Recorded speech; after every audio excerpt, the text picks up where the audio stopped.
que de verdad es bastante importante en la actualidad en México, especialmente para conocer cuáles son las causas que llevaron a la situación por la que estamos enfrentando en este país. Y ustedes como jóvenes pues tienen que estar más informados de los antecedentes para tener una idea clara de hacia dónde nos dirigimos y cuál es el México al que ustedes se van a desarrollar. El autor del libro es el maestro, el doctor en Derecho, Eduardo Rivadeneira, y es un honor para nosotros tener aquí en la mesa también al maestro Morelos Canseco. Maestro Morelos Canseco fue senador de la República y fue secretario de Gobierno del Estado de Tamaulipas. Bueno, pues ahorita lo van a escuchar al maestro Morelos Canseco. Le agradecemos mucho que esté esta mañana aquí con nosotros en la UAM. Yo cedo la palabra al doctor Eduardo Rivadeneira, el autor del libro, pues para que les hable un poquito más de este libro editado por Horizontum. Si gustan comprar el libro, estamos en el stand 57, precio especial por estar aquí en el Libro Fest de 200 pesos, y pues aprovechen que está el autor aquí para platicar con él y que les cuenten todas las dudas, ¿sale? Muchas gracias. El verdadero honor de esta presentación es que me hizo el favor de acompañarme Morelos Canseco. Fue senador de la República 2 veces, secretario general de Gobierno de Tamaulipas.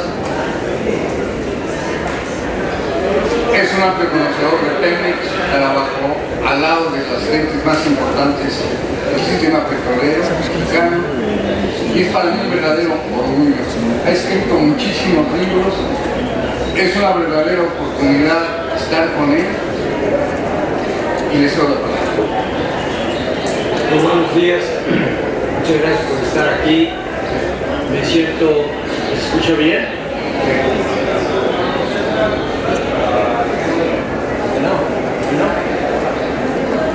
Bueno, mucho gusto estar aquí en esta universidad que no conocí y que me parece maravillosa. Las palabras de Eduardo Rivadeneira son muy generosas. Yo me honro en ser su amigo y de haber tenido la oportunidad de prologar su libro. Para hablar del neoliberalismo en México, sapiencia y el conocimiento que nos hace el doctor Eduardo Rivadeneira, universitario como ustedes, se necesita mucho estudio, paciencia y dedicación. Antes de esbozar lo que es este libro, que todos ustedes deben ver para comprender la tragedia que constituyó el neoliberalismo en México, debemos entrar en antecedentes. Si hay un neoliberalismo es porque tuvo que existir antes un liberalismo.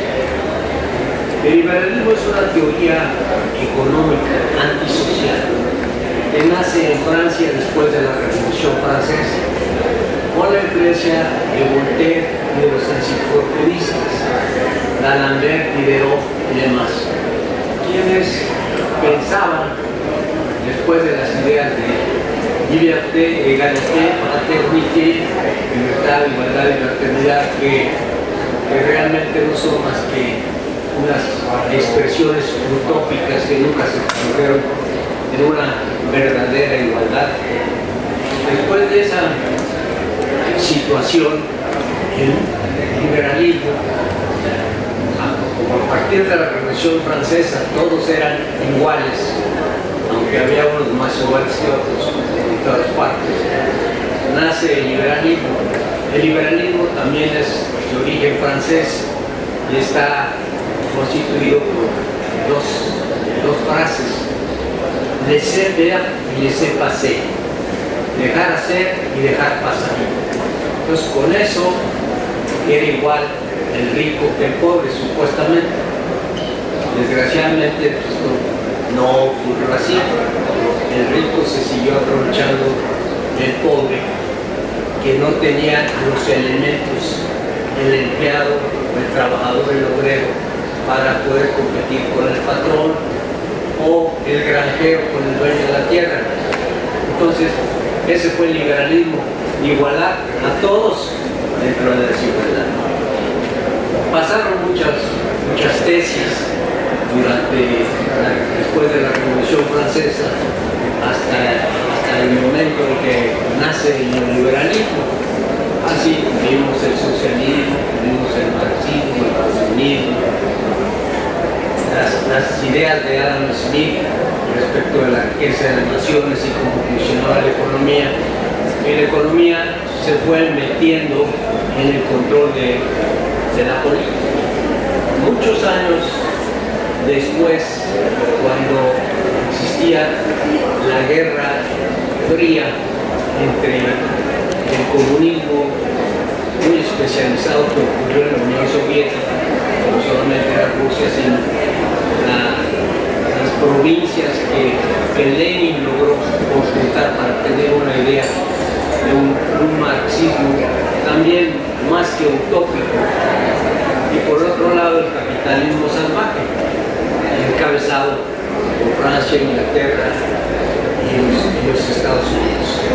Cuando viene ese momento de la Guerra Fría, que si iba a haber una hecatombe, si iba a haber un dispositivo nuclear en alguna parte del mundo, ante ese enfrentamiento, nace en Inglaterra con la ministra conservadora Margaret Thatcher el neoliberalismo. El neoliberalismo es una idea en la que el gobierno de un país, en este caso el Reino Unido, se deshace de sus bienes activos. Es como si una empresa vendiera de momento una decisión del consejo directivo todos sus bienes, se quedan al descubierto. Margaret Thatcher, que no quería, según ella, ser primer ministro, y lo buscó desde el primer día que obtuvo su sitio en el Parlamento inglés, tenía acendrada la idea en el sentido de que el gobierno de Inglaterra, el Reino Unido, era obeso. Don Daniel Cosío Villegas hubiera dicho, whatever that means, cualquier que sea lo que eso significa, como obeso, un gobierno fuerte. Antes de la señora Thatcher, fue primer ministro Clement Attlee. Clement Attlee fue nada menos el que le ganó a Churchill el ser primer ministro de Inglaterra, de la Gran Bretaña, después de la Segunda Guerra Mundial, en la que el triunfador había sido Churchill, su puro y su de la victoria. Pues Clement Attlee le ganó. Clement Attlee y Andrew Bevan, que eran los jefes del partido liberal, opuesto a los conservadores o Tories, el partido laborista, llegan al poder y fortalecen el gobierno de Gran Bretaña con ferrocarriles, con las minas, con ciertos bancos, con bienes importantísimos que le daban fortaleza y solidez al gobierno de la Gran Bretaña. Pero además, Bevan y Attlee emprenden una campaña para hacer la habitación digna del obrero, del empleado británico, olvidándose de las tremendas condiciones en que vivían los trabajadores y los empleados ingleses, como lo sabemos por los relatos que escalofrían aún de Charles Dickens, lo que era la Gran Bretaña para los pobres en aquel tiempo. Entonces, el neoliberalismo entra en la Gran Bretaña y se deshace de todos sus bienes y le dan una fortaleza inusitada a la iniciativa privada.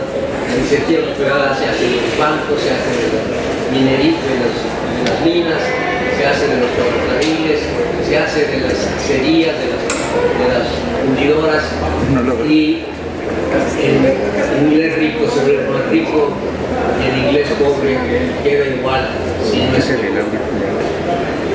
ese momento, el presidente de los Estados Unidos era un mal actor, pero gran comunicador, se llamaba Ronald Reagan. Ronald Reagan asimila y pone en Estados Unidos ese mismo sistema, que el gobierno de Estados Unidos, que era un gobierno fuerte, que tenía muchos intereses, que lo hacían aún más fuerte, vende todo lo que tenía y se queda solamente con el control del armamento y el ejército. El ejército incluye la armada y la aviación, y es un gasto estratosférico de miles de millones de billones de dólares, de billones de los de nosotros. Pero todo lo demás lo suelta igual que la señora Thatcher. Entonces, ese sistema neoliberalista se asienta en lo que va a decir en el consenso de Washington, que los gobiernos tenían que deshacerse de los bienes que no correspondían directamente a la actividad gubernamental. A México esto llega en la época de Miguel de la Madrid, en el fatal 1982, que es propiamente cuando terminan los gobiernos revolucionarios, aún con errores, pero tratando de servir a la mayor parte de la ciudadanía. El señor de la Madrid empieza por vender el 35% de la banca estatizada a particulares.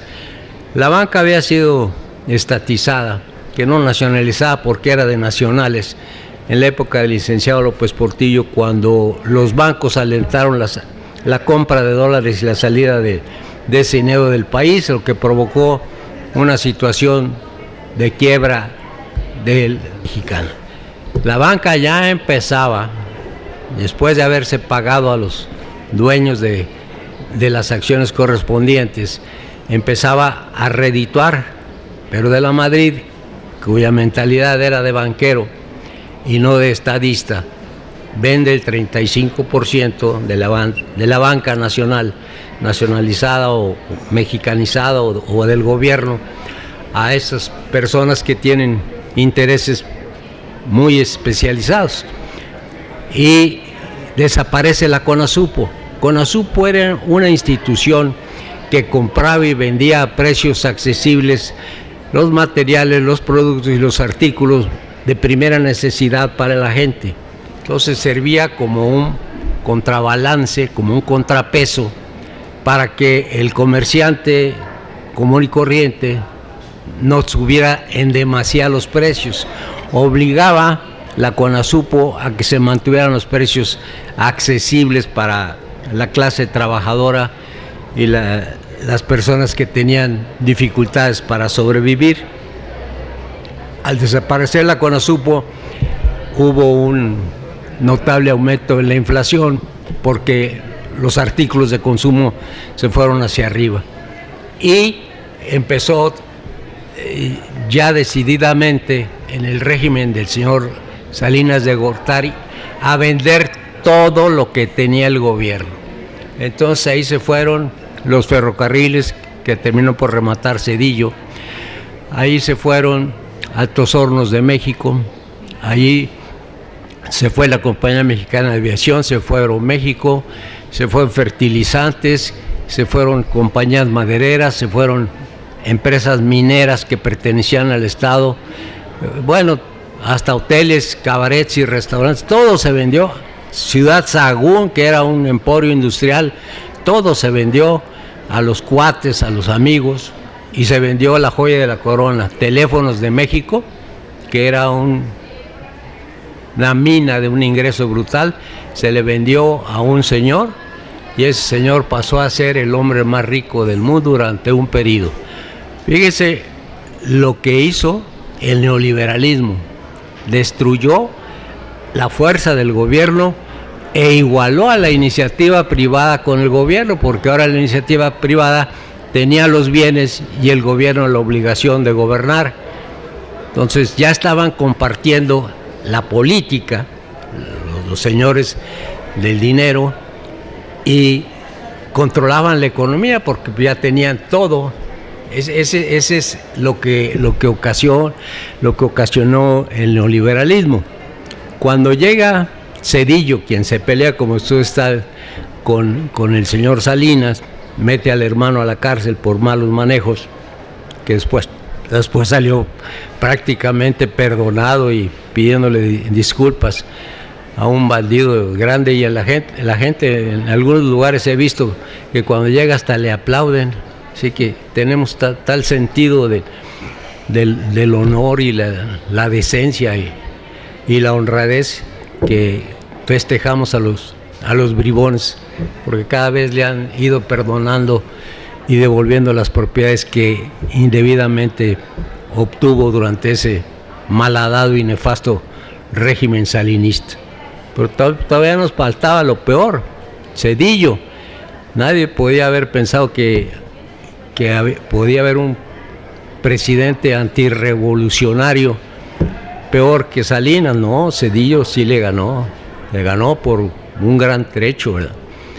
Porque cuando se presenta el error de diciembre de 1994, que en una reunión privada con los hombres más ricos del país dicen que van a devaluar la moneda, pues estos llaman, ya estaban los celulares, esa bendición y esa desgracia del siglo XXI, y llaman a sus gentes: compren los dólares. En ese momento los dólares que tenía el país casi desaparecieron en esa turba de compra de divisas.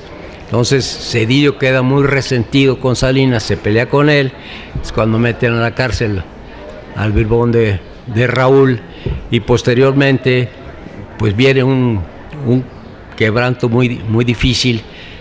De la Madrid, a través de ASPE, había entregado los bancos que se les habían expropiado a personas que sí los sabían manejar, se lo entregaron a cuates, y esos cuates no eran banqueros, no tenían los conocimientos suficientes. Entonces, esos banqueros incipientes, que les llamaban bolseros porque venían de casas de bolsa, que es muy distinto una casa de bolsa a un banco. Las dos son instituciones para robar, pero unas están mejor organizadas que las otras, ¿no? Sí, miren, los tipos más sinvergüenzas de este país, los más bribones, los más ladrones, son primero los aseguradores. Usted tiene un seguro, nunca se lo van a hacer efectivo. Le van a dar la vuelta por acá, que le faltó, que la coma, que el punto, que no sé qué. No pagó la última cuota en tiempo, la pagó media hora después, lo que sea, pero no le van a hacer correcto el asegurador. El segundo grupo de sinvergüenzas son los banqueros. Además tienen una patente de corso para actuar, ¿no? Reciben el dinero de usted, no le dan nada o le dan una miseria y se lo prestan a otro que obviamente tiene dinero, si no, no se lo prestarían, y ahí sí le cargan un interés muy grande.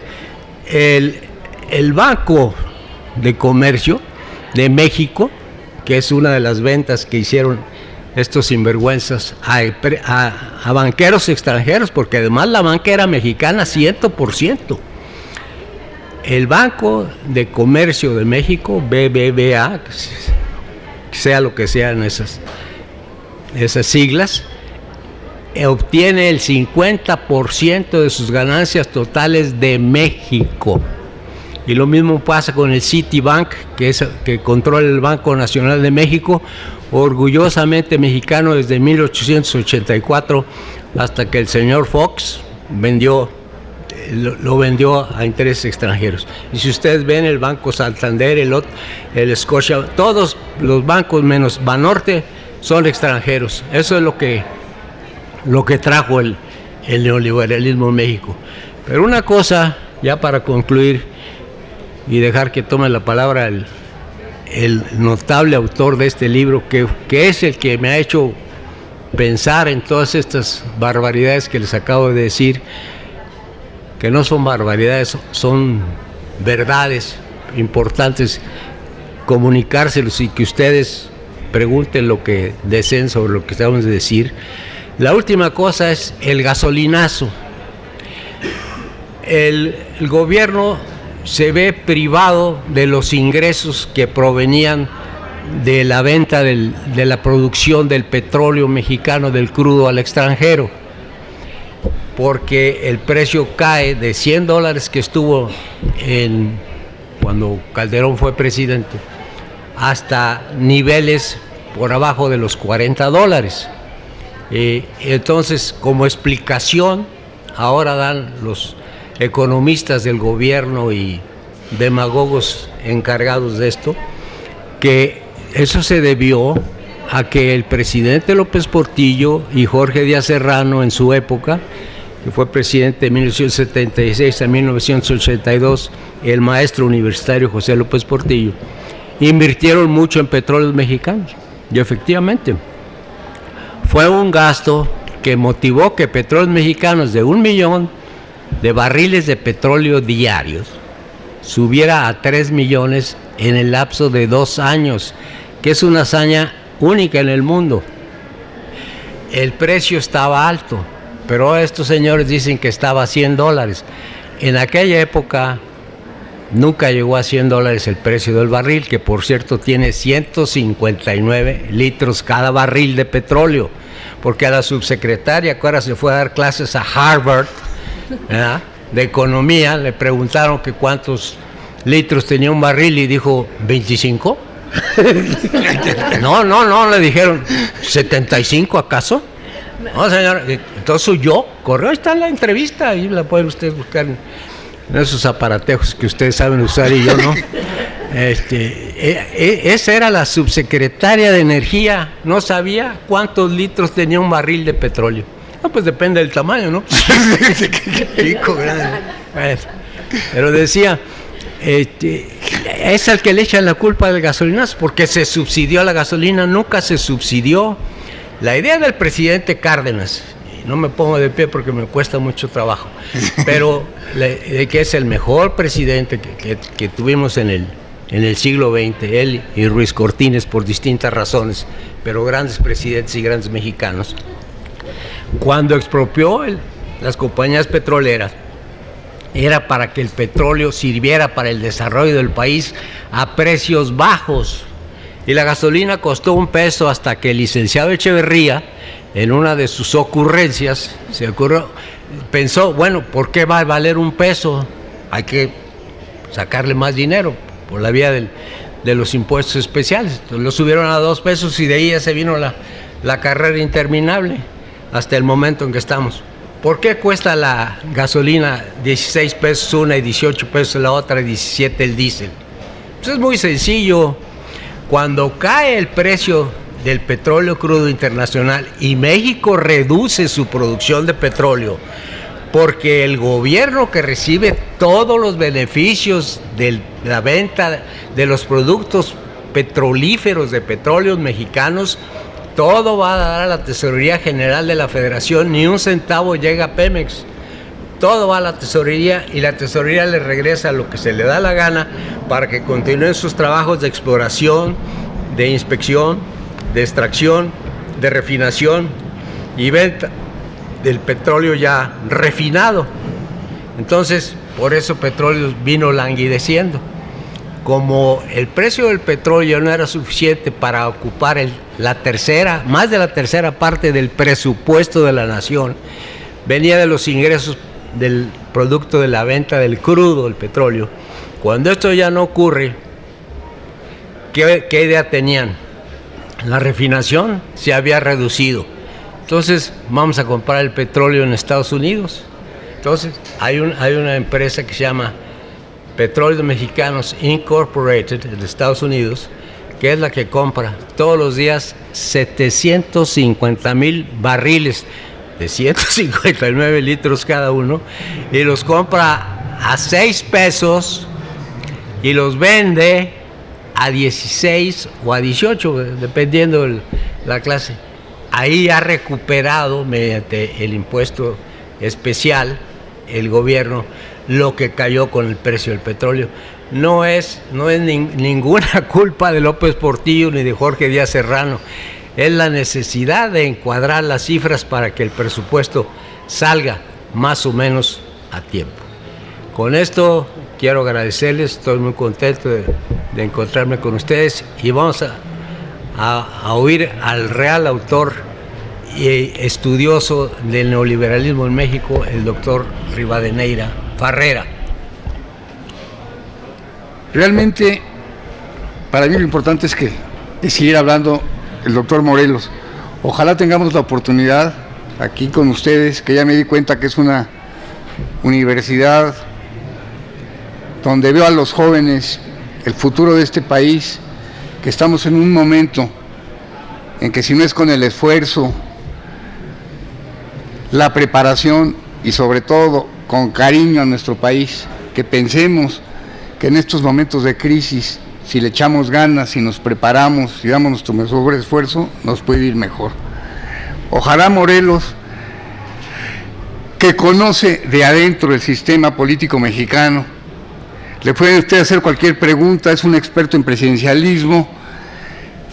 Próximamente tenemos interés en editar sus libros, porque son vivencias de gente que realmente sí conoce lo que pasó en el país y no está y no recibe influencia, a mi manera de ver, de factores que le dicen qué opinar o qué hacer. Es un verdadero político y un verdadero hombre que quiere a su país. Entrando en materia, les agradezco a ustedes que estén aquí. Lo primero que quiero que quede muy claro, que para definir si estamos viviendo en un neoliberalismo, lo primero que comentó Morelos es tener muy claro lo que es el liberalismo. Si sabemos lo que es el liberalismo, podremos determinar si lo que estamos viviendo es un neoliberalismo.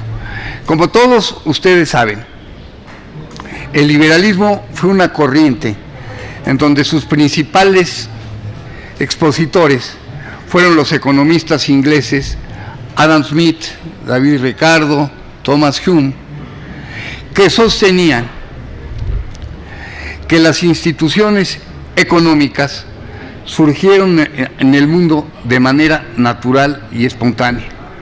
La moneda, el capital, todas estas instituciones que conocemos sostienen que aparecieron como consecuencia de la necesidad que tenía el hombre de satisfacer sus necesidades. Es decir, la economía surgió de manera natural.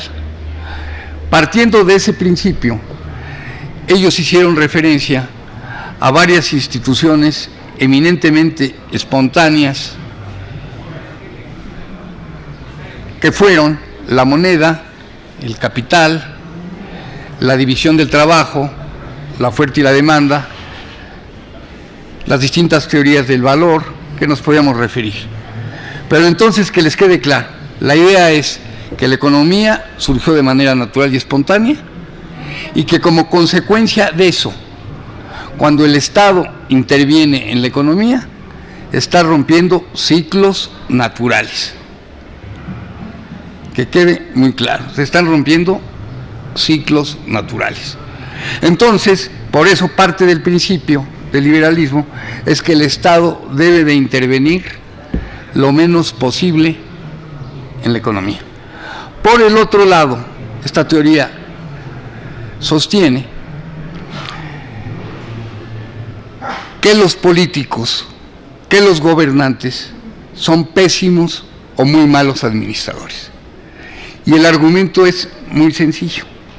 Son malos administradores porque están manejando recursos que no son de ellos, y como no son de ellos, los dilapidan, no los cuidan, hay corruptelas, situación que podemos ver que se ha dado en muchas partes del mundo. Lo que no es de uno, muchas veces nosotros no lo cuidamos. Partiendo de ese supuesto de que el Estado no debe de intervenir en la economía y que los gobernantes son pésimos administradores, filosóficamente, tal como acertadamente nos lo comentó el maestro Morelos Canseco, a partir de 1982, el Estado mexicano, muchos dicen que era un Estado obeso, no es cierto, lo está comentando, era un Estado fuerte, podía ser un Estado que a lo mejor no estuviera del todo bien administrado o que hubieran corruptelas, que es algo que debimos ver combatido. Pero aquí, bajo ese argumento, se tomó la determinación de vender, de regalar, de transferir cerca de 2,000 empresas que eran de un Estado. Un Estado que podía estar mal administrado, pero si teníamos una contingencia, si había un problema, era un Estado fuerte que podía resolver cualquier cuestión que se presentase. Se empiezan a regalar, a vender empresas que realmente eran estratégicas para el país. Y en la medida que se está haciendo esa transferencia, es innegable que el país empezó a perder soberanía. Empezamos a perder soberanía, entendiendo como soberanía el poder más alto, autónomo, independiente, supremo, que tiene un país para su toma de decisiones sin injerencia del exterior. Al venderse estas empresas, el Estado mexicano transfirió gran parte de su soberanía, de sus activos, a la iniciativa privada. Más aún, algo que me inquieta y que es muy importante que ustedes lo tomen en consideración.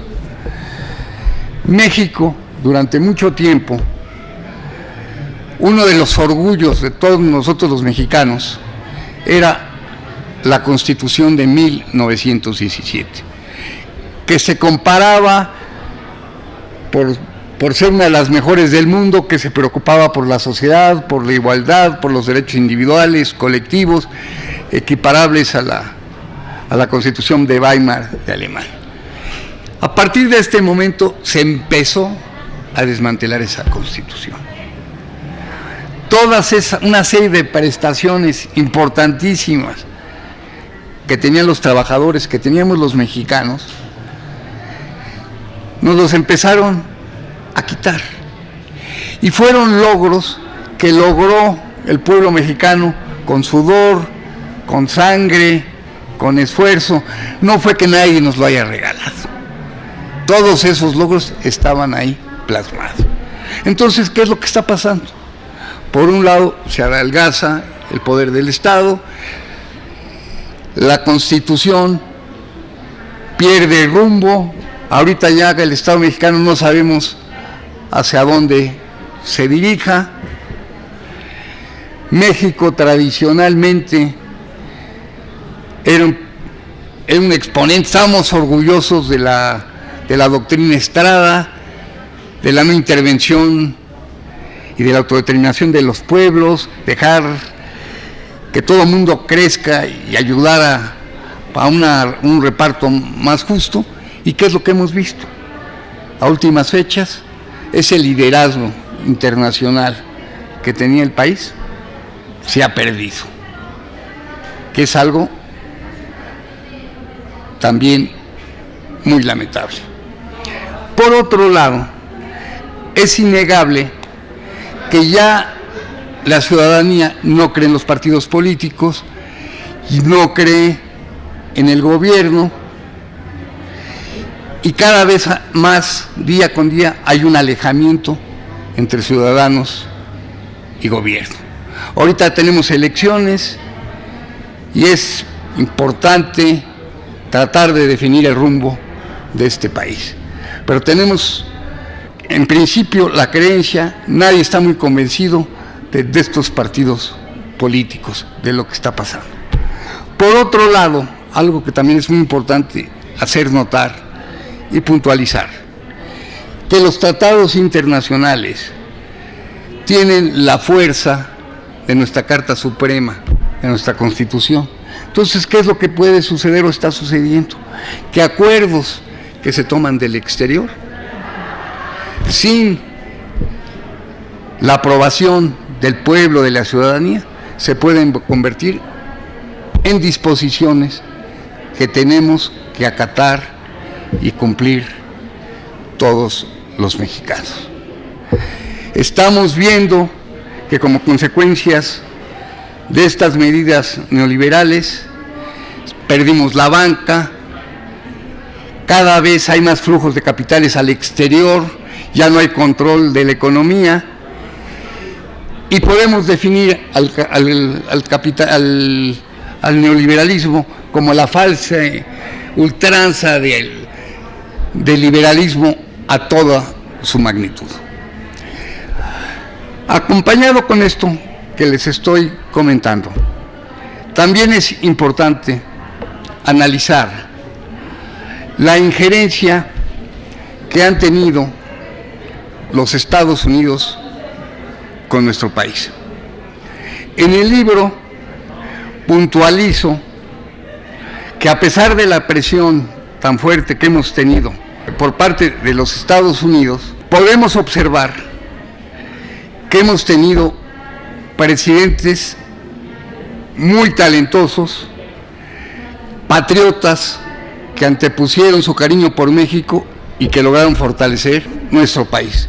No son muchos, ojalá en otra ocasión el maestro Morelos les pueda platicar a fondo de estos presidentes, en donde podemos hacer referencia. Y en el libro señalo, porque es un devenir histórico, desde el México independiente hasta nuestros días.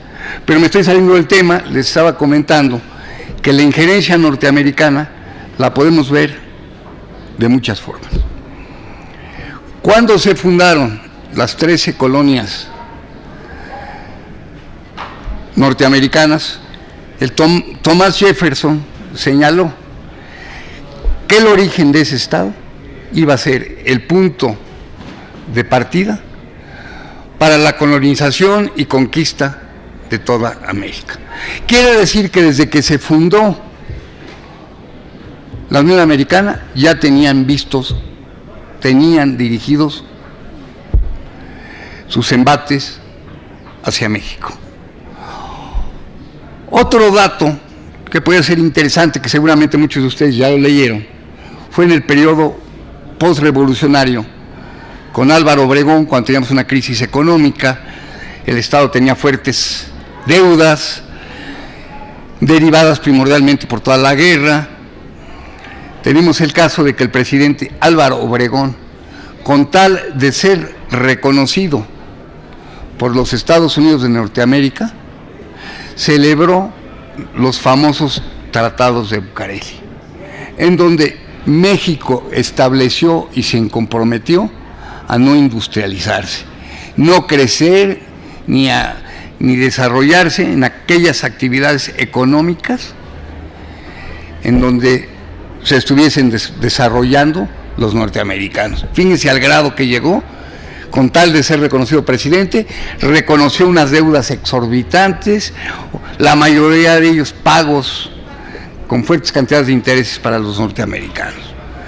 Si me voy un poco más cerca, muchos de ustedes seguramente han oído hablar del secretario de Estado Henry Kissinger.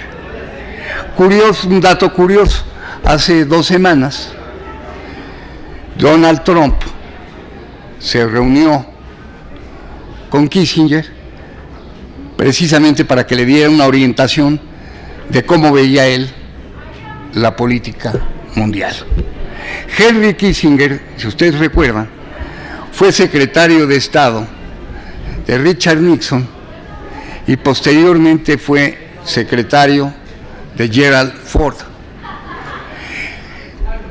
Henry Kissinger sostenía hace más de 50 años que a los pueblos se les domina con los alimentos y a los países con el petróleo.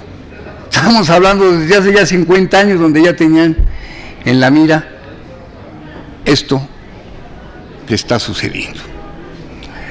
Ahorita, un tema que debemos analizar a fondo es el Tratado de Libre Comercio. Sus implicaciones tienen más de 23 años. Es innegable que necesitaba una actualización ¿qué es lo que se va a dar? ¿Qué es lo que se va a dar? Trump cada vez más se le está acotando su poder político. Él es un comerciante, un negociante, que donde ve un gobierno débil, que donde no ve firmeza, lo puede fastidiar. Carlos Slim señalaba que Donald Trump no era un Terminator, sino era un negotiator. ¿Y qué es lo que él quiere? Hacer negocios para su país. Y si del otro lado, si del lado mexicano, mandamos negociadores que no conozcan a fondo los distintos sectores económicos, que lo único que busquen son unos chelines, y del otro lado nos mandan expertos, imagínense lo que va a pasar. Acabo yo de leer que en Estados Unidos se hizo una convocatoria para que todos los sectores productivos de las distintas ramas participen y den sus ideas de cómo negociar para que les convenga a ellos ese tratado de libre comercio. Un aspecto que fue sumamente negativo del tratado de libre comercio fue cómo se negoció el sector agrícola en nuestro país. Eso es muy importante que lo tengamos claro. El Estado mexicano abandonó el campo en este periodo. Un país que no es autosuficiente alimentariamente pierde su soberanía. México no produjo granos, tenemos que importar fuertes alimentos de la Unión Americana y se perdió la suficiencia alimentaria y como consecuencia la soberanía. Se señala que un país es alimentariamente autosuficiente cuando produce el 70% de los alimentos de su consumo interno. Situación que no ocurre en el país. ¿Por qué se abandonó el campo? Porque se tomó el pensamiento liberal de Adam Smith, que sostenía que un país no debería de producir aquello que fuera más fácil, que fuera más barato comprar en el exterior. Entonces resultaba que cualquier cultivo, por situaciones que podremos analizar y discutir en otro foro aquí, realmente no estábamos fuera de mercado y el Estado no subsidió, no ayudó, y es algo que se tiene que empezar a hacer de ipso facto. En el libro hago un resumen desde el México independiente, cómo los primeros 75 años fueron propiamente, no existía una administración, no habían finanzas, no había balanzas de pago, y hago un análisis histórico de quiénes han sido los presidentes que en determinado momento empezaron a poner orden. Tenemos que reconocer nuestro pasado y quiénes han aportado para tener un país más fuerte. Entonces se hace un análisis histórico, analizamos el Fobaproa, que nos damos cuenta que fue un verdadero atraco, que estamos pagando muchísimos mexicanos de manera injusta y como consecuencia de realmente de la corrupción. Fue un rescate que a los que lo provocaron les compraron su cartera 2 veces su valor, y a la hora de venderla se vendió entre 15 y 45 centavos. Entonces nos estamos dando cuenta que un flagelo real de este país es la corrupción. Es la corrupción que ha venido generando, entre otras situaciones, una falta de un Estado de Derecho que estamos viviendo nosotros El Estado ha estado perdiendo espacios por haber perdido su rectoría del Estado, y esto es verdaderamente preocupante. Si México no sabe cómo generar y mejorar su mercado interno, las juventudes, una gran parte de la población se está yendo al lado fácil, al lado de la delincuencia. Que es por eso importante que gentes como ustedes nos pongamos las pilas pensando en un México mejor, conscientes que uno de los factores más importantes que tenemos es la educación. Aquí el maestro Mario Rosales, que es uno de los más distinguidos universitarios en materia económica de la universidad, me mandó un WhatsApp que me llamó la atención y lo quiero recordar, en donde aparece que los maestros son los únicos en Japón que no le tienen que hacer referencia, que no se tienen que hacer con el emperador, con los emperadores, porque se parte del supuesto que la educación es la fortaleza que debe sacar adelante al país. Yo creo que aquí debemos organizar foros, preocuparnos por México, luchar contra la corrupción, y que ustedes estén seguros que ustedes tienen una oportunidad histórica de estar en una de las mejores universidades del mundo, pública, en donde el Estado mexicano todavía tiene presencia, y demostrar que cuando reciben ayuda los mexicanos y hay unidad y nos preocupamos de lo que está pasando en el mundo, vamos a salir adelante. Es un momento de oportunidades, no los quiero cansar, y ojalá en otra ocasión puedan tener otra plática con mi amigo Morelos, que estoy profundamente agradecido con él. Muchas gracias, Morelos. Gracias, compañeros.